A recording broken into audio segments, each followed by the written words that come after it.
வணக்கம். Welcome to the one market daily current affairs for banking and insurance exams. இன்னைக்கு மே 3 2026க்கான current அஃபேர்ஸும் இந்த exam orient அனலைசிஸும் நம்ம பார்க்கலாம். First fintech and digital banking. NPCI National Payments Corporation of இந்தியாவினுடைய Bharat bill payments லிமிட்டடும் Juspay private லிமிட்டடும் சேர்ந்து பேங்கிங் கனெக்ட் அப்படின்னு ஒரு இனிஷியேட்டிவ் கொண்டு வந்திருக்காங்க.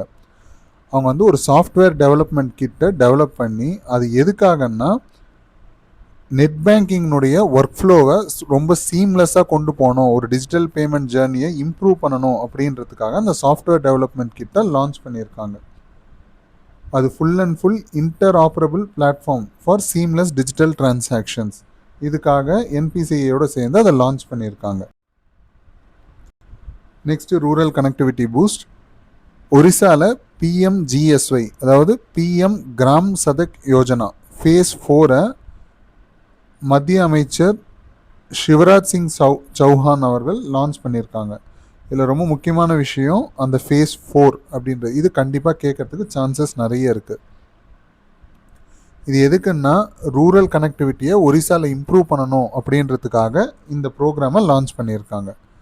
இதனுடைய ஃபண்டிங் பேட்டர்ன் எப்படி இருக்கும்னா சென்டர் 60% ஸ்டேட் 40% போடுவாங்க. இது ரொம்ப ரொம்ப இம்பார்ட்டன்ட். இந்த ஷேர் ஃபண்டிங் ஷேர் எப்படி அப்படின்றது centre to state 60:40 பிரிச்சுக்கிறாங்க.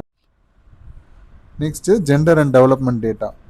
27th edition of ஒரு ரிப்போர்ட் ஸ்டாட்டிஸ்டிக்ஸ் மினிஸ்ட்ரி லான்ச் பண்ணியிருக்காங்க. அது என்ன அந்த ரிப்போர்ட்னா women and men in India 2025 அப்படின்னு அவங்க லான்ச் பண்ணியிருக்காங்க.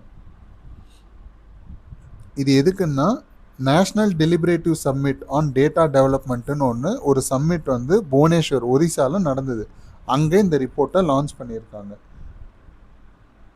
இது ஒரு குறிப்பிட்ட இண்டிகேட்டர்ஸ் எடுத்து ஆண் பெண் இருபாலருக்கும் சமமாக நடத்துகிற மாதிரியான கவர்மெண்ட் இனிஷியேட்டிவ்ஸ் பாலிசிஸை கொண்டு வரத்துக்காக இதை லான்ச் பண்ணியிருக்காங்க. Next securing strategic minerals. இதுக்காக ஐஎஸ்பிசிஎம்ஆர் அப்படின்ட்டு ஒரு இனிஷியேட்டிவை லான்ச் பண்ணியிருக்காங்க. இந்த ஐஎஸ்பிசிஎம்ஆர் அப்படின்றது என்னன்னா incentive scheme for promotion of critical mineral recycling அப்படின்றது தான். இதுக்காக 1500 கோடி அலாட் பண்ணியிருக்காங்க. 58 கம்பெனிஸுக்கு அப்ரூவல் கொடுத்துருக்காங்க. இது எதுக்குன்னா வெளிநாட்டிலேருந்து இறக்குமதி பண்ணக்கூடிய தாதுக்கள் அந்த மினரல்ஸனுடைய இம்போர்ட்டை குறைக்கணும் அப்படின்றதுக்காக இன்சென்டிவ் கொடுத்து இந்தியன் கம்பெனிஸை ஊக்குவிக்கிறதுக்காக இது கொண்டு வந்திருக்காங்க. இந்த கோல் என்னன்னா ensuring a sustainable supply chain for future technologies. இது ரொம்ப important. Next coastal and marine ரிலேட்டடான ஒரு நியூஸ். விசாகப்பட்டினம் ஆந்திர பிரதேஷில் சிஆர்ட் அதாவது open field observatory of coastal atmospheric research test bed அப்படின்றத ஒன்று இனாகரேட் பண்ணியிருக்காங்க. Tamil Nadu first time marine fish ப்ரொடக்ஷனில் 2025 நம்பர் 1 பொசிஷனுக்கு வந்திருக்கு. செகண்ட் பொசிஷனில் இருக்கிறது குஜராத். Judicial evolution. இது என்னன்னா இந்தியாவிலேயே சிக்கிம் தான் ஃபஸ்ட்டு பேப்பர்லெஸ் ஜுடிஷியல் ஸ்டேட்டாக வந்திருக்கு. அங்கே fully digital fully paperless judicial ஸ்டேட்டுன்னா அது இந்தியாவில் இப்போதைக்கு சிக்கிம். இதை அனௌன்ஸ் பண்ணது chief justice of India Shri Suryakant sir. அவர் ஒரு conclave on technology and judicial எஜுகேஷன்ட்டு கேங்டாக்ல நடந்த ஒரு சம்மிட்டில் இதை அறிவிச்சிருக்காரு.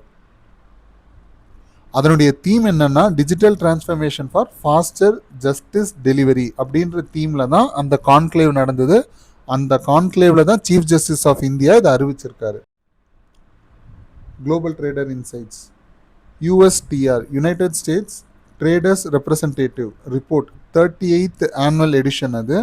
அதில் அவங்க நாடுகளை 3 வகையாக பிரிச்சிருக்காங்க. என்னன்னா first priority foreign country, next priority watch list country, next watch list. இது என்னன்னா குளோபல் ட்ரேட் பார்ட்னர்ஸை யூஎஸ்ஏ கவர்மெண்ட் 3ஆக பிரிச்சிருக்காங்க. அதில் இந்தியாவை ப்ரையாரிட்டி வாட்ச் லிஸ்ட் கேட்டகரியில் வச்சுருக்காங்க. Next international relations and global awareness. India வந்து ஈக்வடாரோட ஒரு ஸ்ட்ராட்டஜிக் பார்ட்னர்ஷிப்பை ஃபார்ம் பண்ணுறாங்க. பிடிஏ சைன் ஆக போகுது. பிடிஏன்றது என்னன்னா ப்ரிஃபரன்ஷியல் ட்ரேட் அக்ரிமெண்ட். ஈக்வடார் வந்து ஐஎஸ்ஏ அதாவது international solar alliance headquarters வந்து குருகிராம், இது ரொம்ப important. And international big cat alliance இதனுடைய ஹெட் குவார்ட்டர்ஸ் டெல்லி, இதுவும் ரொம்ப இம்பார்ட்டன்ட். இந்த ரெண்டு அமைப்பிலும் ஈக்வடார் வந்து சேர்ந்துருக்காங்க. ஈக்வடாரனுடைய கேபிட்டல் சிட்டி குவிட்டோ. ஸோ இந்த மூணையும் நம்ம ஞாபகம் வச்சுக்கணும். ஐஎஸ்ஏனுடைய headquarters Gurugram, international big cat அலையன்ஸினுடைய ஹெட் குவார்ட்டர்ஸ் டெல்லி, ஈக்வடாரோட கேபிட்டல் சிட்டி குவிட்டோ. இது மூணுமே ரொம்ப ரொம்ப இம்பார்ட்டன்ட்டு. இந்தியா வந்து வேர்ல்டு அத்லெட்டிக்ஸ் ரிலே 2026 கலந்துக்க போகிறாங்க. அது எங்கே நடக்குதுன்னா கேப்ரோன், போட்ஸ்வானா அப்படின்ற ஒரு இடத்துல நடக்க போகுது. மே 3 வேர்ல்டு ப்ரெஸ் ஃப்ரீடம் டேவாக அனுசரிச்சிருக்காங்க. அதனுடைய தீம் வந்து என்னன்னா shaping a future at piece அப்படின்றது தான் அதனுடைய தீம். நெக்ஸ்ட்டு ஸ்டாட்டிக் பேங்கிங் பார்க்க போகிறோம். அதில் என்னென்னா டைப்ஸ் ஆஃப் ஏடிஎம். நம்ம ஃபஸ்ட் டேவே சொல்லியிருந்தோம், either static banking or static GK, அதாவது டெய்லி ஒரு 5 பாயிண்ட் 6 பாயிண்ட் அப்படி கவர் பண்ணுவோம் அப்படின்றதுக்காக கொண்டு வரப்பட்டது தான் இது. இன்றைக்கி வந்து டைப்ஸ் ஆஃப் ஏடிஎம், எத்தனை டைப்ஸ் ஆஃப் ஏடிஎம் இருக்குது அப்படின்றத பார்க்க போகிறோம். அதனுடைய டிஃப்ரென்சஸ் என்ன, அதனுடைய ஃபங்க்ஷனாலிட்டிஸ் என்ன அப்படின்றதையும் பார்க்க போகிறோம். இது ஒரு சில நேரம் இன்டர்வியூலையும் கேட்கக்கூடிய ஒரு கொஷின் தான் இது. நிறைய பேருக்கு தெரிஞ்சிருக்கலாம், பட் ஒரு சிலருக்கு தெரியாது. அவங்களுக்காக நம்ம இது என்னன்னு பார்ப்போம். ஆன்சைட் ஏடிஎம், இது யூஸ்வலாக எல்லா மெஜாரிட்டி பேங்க்ஸ்லேயும் அவங்களுடைய ப்ரிமிசஸ்லேயே இல்லை அவங்களுடைய கேம்பஸ்லேயே அவங்களுடைய வாசப்படி பக்கத்துலேயே இருக்கக்கூடிய ஒரு ATM, located inside or outside a bank branch அப்படின்றது தான் வந்து நம்ம எப்பயுமே ஒரு ஆன்சைட் ஏடிஎம் அப்படின்னு சொல்லுவோம். ஆஃப் சைட் ஏடிஎம் அப்படின்றது என்னன்னா அதுக்கு opposite, installed away from a bank branch. அந்த பிரான்ச்லேருந்து கொஞ்சம் தொலைவில் இருக்கும். ஒரு பஸ் ஸ்டாண்ட் மாதிரியோ ரயில்வே ஸ்டேஷன் மாதிரியோ இல்லை ஏதோ ஒரு பிளேஸில் இருக்கக்கூடியது. பிரான்ச்லேருந்து கொஞ்சம் தள்ளி இருக்கிறத வந்து நம்ம ஆஃப் சைட் ஏடிஎம்னு சொல்லுவோம். நெக்ஸ்ட்டு ஒயிட் லேபிள் ஏடிஎம், இது entirely operated by private companies. பேங்க்குக்கும் இவங்களுக்கும் சம்மந்தம் கிடையாது. பட் ப்ரைவேட் கம்பெனிஸ்னால் அவங்க ஆர்பிஐ பர்மிஷன், லைசன்ஸ் அதெல்லாம் வாங்கி அஃபிஷியலாக ரன் பண்ணுறது. இதுக்கு பேர் ஒயிட் லேபிள் ஏடிஎம்ஸ்ன்னு பேர். Example Tata Indicash. Next brown label ATM, bank ATM maintained by a third party agency. இது என்ன அப்படின்னா பேர்லேயே இருக்குது ப்ரௌன் லேபிள், அதாவது அந்த கேஷ் ரிப்ளனிஷ் பண்ணுறது, அதை டேலி பண்ணுறது எல்லாமே வந்து தேர்ட் பார்ட்டி ஏஜென்சி. பேங்க் அஃபீஷியல்ஸ்க்கும் அதுக்கும் சம்மந்தம். அவங்க ரிப்போர்ட்ஸ் மட்டும் பார்ப்பாங்க, பட் அது entirely maintained by third party agency. Full functional ATM அப்படின்னு இருக்குது. அது என்னென்னா more than just dispensing cash. அது வந்து அந்த ஏடிஎம் மல்டிபிள் சர்வீசஸை தன்னோட கஸ்டமர்ஸ்க்கு கொடுக்கும்.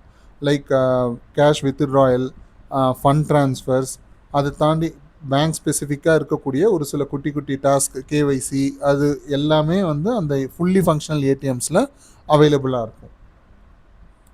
ஸ்மார்ட் ஏடிஎம் அப்படின்றது என்னென்னா கார்டே இல்லாமல் நம்மளால் பணத்தை வித்ட்ராயல் பண்ண முடியும்.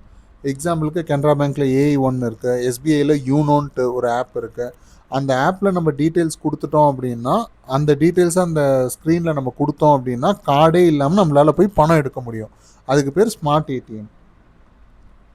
பயோமெட்ரிக் ஏடிஎம்ஸ்னு ஒரு சில ஏடிஎம்ஸ் இருக்குது. அது என்னென்னா fingerprint or iris scan. PIN கொடுக்க வேண்டாம். இது வந்து ஆதார் எனேபிள்டு ஏடிஎம்ஸ்னு சொல்லுவாங்க. ஏதாவது ஒரு பயோமெட்ரிக் டீட்டெயில்ஸ் வச்சு நம்ம டிரான்சாக்ஷன் பண்ணலாம். Next green label ATM. இது என்னென்னா மெயினாக ரூரல் ஏரியாஸில் இருக்கும். Mainly focusing on agricultural related banking services, loan இல்லை லோன் ரீபேமெண்ட், அந்த மாதிரி நபார்டினுடைய இனிஷியேட்டிவ்ஸ் வந்து இதில் நல்லா இருக்கும். இது வந்து ரூரல் ஏரியாவில் நிறைய பார்க்கலாம் green label ATMs. Next pink label ATMs. இது எதுக்கு அப்படின்னா designed mainly for women users for added safety. அந்த ஏடிஎம்ஸ் வந்து எஸ்பிஐ, பிஎன்பி இவங்கெல்லாம் லான்ச் பண்ணியிருக்காங்க. இது எதுக்குன்னா கொஞ்சம் எக்ஸ்ட்ரா லைட்டிங் இருக்கும், செக்யூரிட்டி கார்டு 24/7 இருப்பாங்க. விமன் கஸ்டமர்ஸுக்கு வந்து என்ஹான்ஸ்டு சேஃப்டி கொடுக்கறதுக்காக பேங்க்ஸ்னால் லான்ச் பண்ணப்பட்ட ஒரு சில ஏடிஎம்ஸ். இந்த ஏடிஎம்ஸ்க்கு பேர் பிங்க் லேபிள் ஏடிஎம்ஸ். ஒரு சில பேங்க்ஸ் இதை லான்ச்சும் பண்ணியிருக்காங்க பப்ளிக் செக்டரில். இந்த ஏடிஎம்க்கு பேர் பிங்க் லேபிள் ஏடிஎம்ஸ். ஸோ இதெல்லாம் தான் வந்து ஸ்டாட்டிக் பேங்கிங்கில் டைப்ஸ் ஆஃப் ஏடிஎம்னு நம்ம இன்னைக்கு பார்த்தது. ஸோ இன்னைக்கு வந்து ஒரு குவிக் குவிஸ், ஒரு 5 questions as usual without options நம்ம பார்க்க போகிறோம். எவ்வளோ ரீகலெக்ட் பண்ண முடியுது அப்படின்றத செக் பண்ணுங்க. Under PM Gram Sadak Yojana PMGSY in Odisha, what is the funding ratio between the state and center?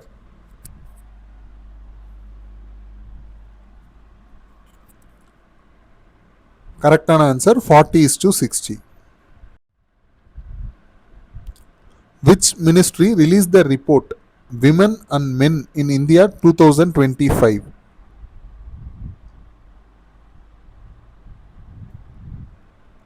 கரெக்டான answer Ministry of Statistics and Program Implementation. What is the main objective of the incentive scheme for promotion of critical mineral recycling ISPCMR?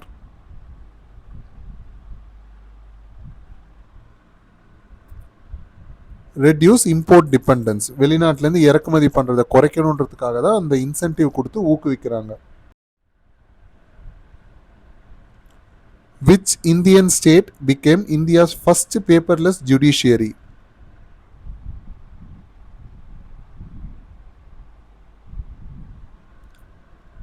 கரெக்டான answer Sikkim. In the USTR 38th annual report, under which category is India placed?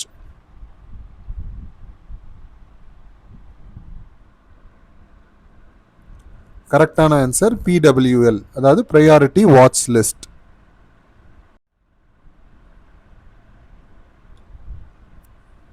So thank you for வாட்சிங். ஏதாவது doubts இல்லை topic request எதாவது இருந்ததுன்னா வழக்கம் போல் கமெண்ட்ஸில் தெரியப்படுத்துங்க. கண்டிப்பாக நம்ம கவர் பண்ண முயற்சி பண்ணுவோம். தேங்க்யூ.